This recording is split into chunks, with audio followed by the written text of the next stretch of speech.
Assalamualaikum warahmatullahi wabarakatuh. Selamat pagi anak-anak. Bagaimana kabarnya hari ini? Semoga dalam keadaan sehat walafiat. Oke.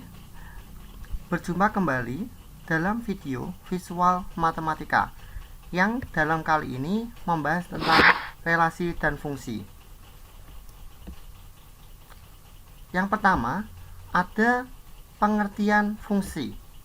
Apa sih pengertian fungsi? Oke, sebuah fungsi adalah suatu aturan yang memasangkan tiap anggota X pada suatu himpunan atau dinamakan daerah asal atau domain dengan tepat sebuah nilai Y dari himpunan kedua atau yang dinamakan daerah kawan atau kodomain. Himpunan nilai yang diperoleh disebut daerah hasil atau rank fungsi tersebut. Oke, sebelum belajar fungsi, kalian pasti sudah mempelajari apa itu relasi. Relasi itu apa? Yaitu ada suatu himpunan yang dipetakan ke himpunan yang lain. Akan tetapi dalam fungsi ini, di mana dia anggota X atau anggota himpunan pertama dipetakan tepat sebuah nilai Y dari himpunan kedua atau yang dinamakan kodomain.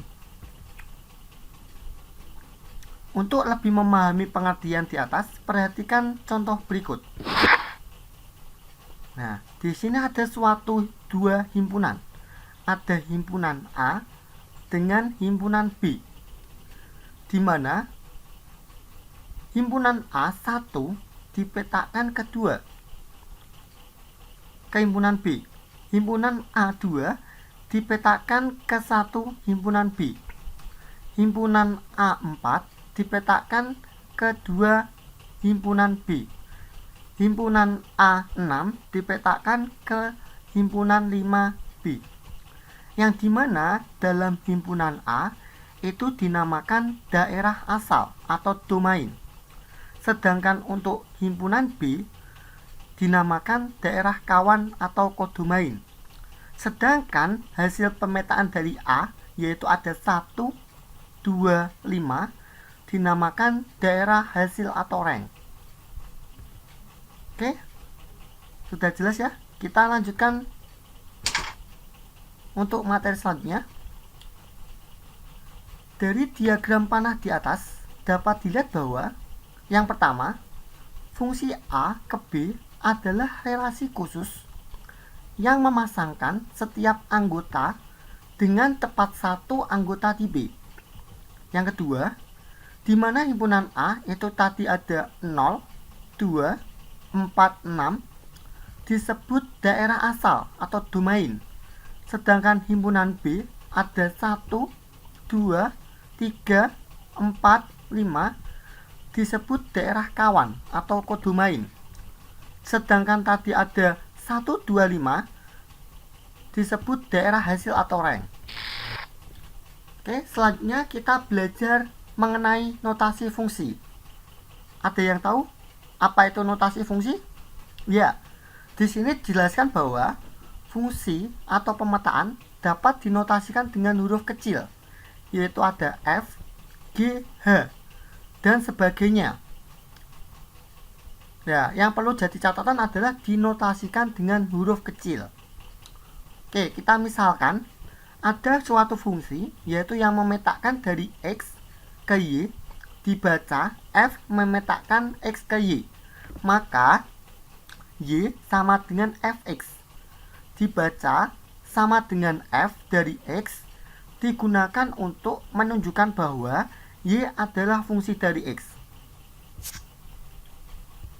Oke, selanjutnya, suatu fungsi juga dapat dinyatakan dengan 3 cara, yaitu dengan diagram panah, diagram kartesius, dan himpunan pasangan berurutan. Contohnya, di sini ada diketahui A, himpunan A, ada A, I, U, E, O, dan ada himpunan B, yaitu ada 1, 2, 3, 4, di mana yang pertama, buatlah diagram panah yang menunjukkan pemetaan F yang ditentukan oleh A ke 1, I ke 2, U ke 1, E ke 4, dan O ke 2. Dan yang kedua, nyatakan pula dengan diagram kartesius. Dan yang ketiga, nyatakan pula F sebagai himpunan. Oke, sebelumnya coba dibuat latihan.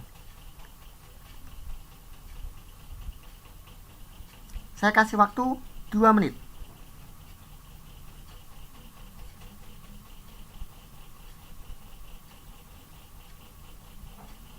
Oke, sudah cukup waktunya.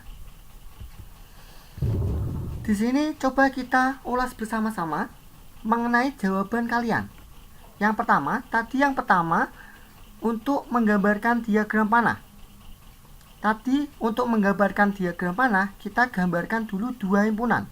Ada himpunan A dengan himpunan B, di mana himpunan A berisi A, I, U, E, O, dan himpunan B berisi 1, 2, 3, 4. Pada soal, A dipetakan ke 1, berarti kita beri panah A ke 1. I dipetakan ke 2, berarti kita beri panah I ke 2. U dipetakan ke 1, kita beri panah U ke 1. E dipetakan ke 4, beri panah E ke 4. Dan O dipetakan ke 2, diberi panah O ke 2. Jadi terbentuklah diagram panah berikut. Selanjutnya, kita buat diagram kartesius. Hampir sama dengan diagram panah, tetapi dalam diagram kartesius terdapat sumbu X dan sumbu Y, di mana sumbu X memuat himpunan A dan sumbu Y memuat himpunan B. Himpunan A terdapat A, I, U, E, O, dan himpunan B ada 1, 2, 3, 4. Yang pertama ada A dipetakan ke 1, kita beri titik di sini. I dipetakan ke 2, kita beri titik di sini. U dipetakan ke 1, kita beri titik. E dipetakan ke 4, kita beri titik. Demikian juga O dipetakan ke 2, kita beri titik. Demikian terbentuk diagram kartesius. Selanjutnya, kita buat himpunan pasangan berurutan. Dalam himpunan pasangan berurutan, kita hanya menyebutkan pasangannya. Tadi ada A ke 1 berarti A, 1. Ada I ke 2 berarti I, 2. Ada U ke 1 berarti U, 1.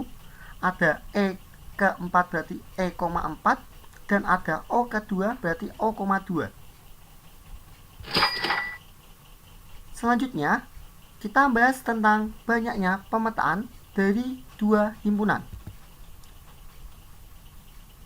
Yang pertama, jika NA sama dengan A dan NB sama dengan B, maka banyak pemetaan yang mungkin terjadi adalah himpunan A ke B, banyak yang terjadi B pangkat A, dan himpunan B ke A pangkat B.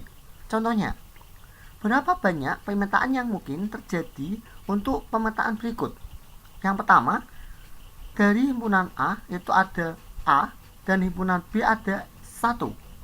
Yang kedua, dari himpunan C ada 1 dan himpunan D itu ada A, B. Berarti untuk contoh yang pertama, A itu himpunan A terdiri dari 1 himpunan atau 1 anggota. Himpunan B berarti terdiri dari 1 anggota. Dan untuk contoh yang kedua, B, berarti himpunan C terdapat 1 anggota dan himpunan D terdapat 2 anggota. Selanjutnya kita selesaikan sebagai berikut.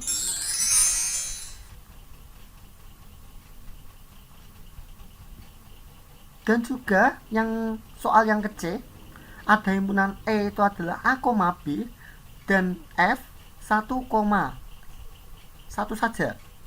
Untuk D, dari himpunan G itu ada anggota 1 dan himpunan H ada A, B, C. Dan selanjutnya,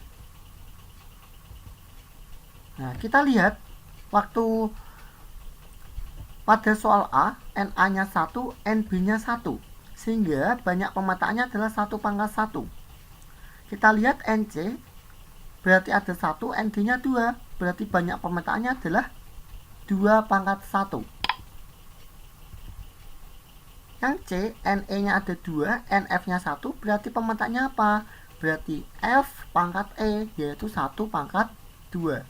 Sama dengan 1. Selanjutnya yang D, NG-nya 1, NH-nya 3. Berarti banyak pemetaannya adalah H pangkat G, yaitu diperoleh 3 pangkat 1, sama dengan 3. Dan selanjutnya, bisa dibuat latihan sendiri.